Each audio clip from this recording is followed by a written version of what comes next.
raciste, comme tu lances la serviette, on te traite de shill aux États-Unis, hein, de troll, etc. Ils sont très, très, très sévères avec les gens qui disent qu'il ne se passe rien, etc. Alors que l'échéancier se rapproche. Là.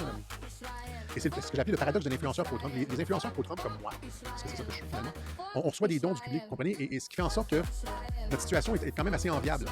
Et ce qui fait en sorte que notre situation est quand même assez enviable. On reçoit des dons du public, vous comprenez, et on reçoit des dons du public, vous comprenez, et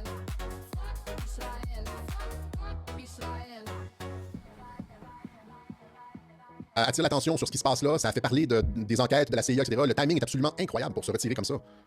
Et ça lui donne toute la liberté après ça de jeter un pavé dans la mare puisqu'elle s'en va.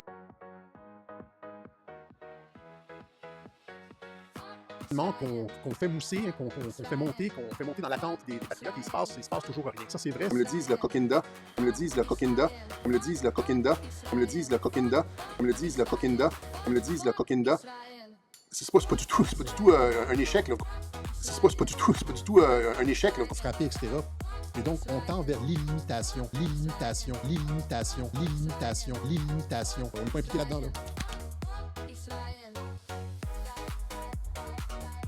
Parce que c'est ça qu'on a à Radio-Québec ici. On sort de la propagande et l'armée israélienne et le Mossad sont spécialistes là-dedans, les opérations d'information, etc. Trump fait. Trump ferme la boulangerie où les gens achetaient leur pain depuis 20 ans, depuis 50 ans. On veut que notre raisonnement soit basé sur du solide.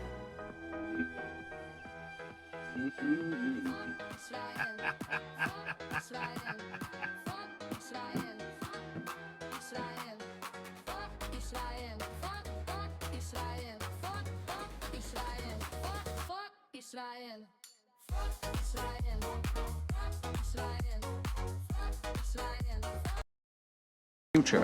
I'm doing my part. I'm doing my part. I'm doing my part. I'm doing my part too.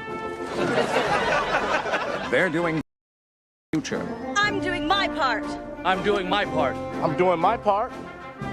I'm doing my part too.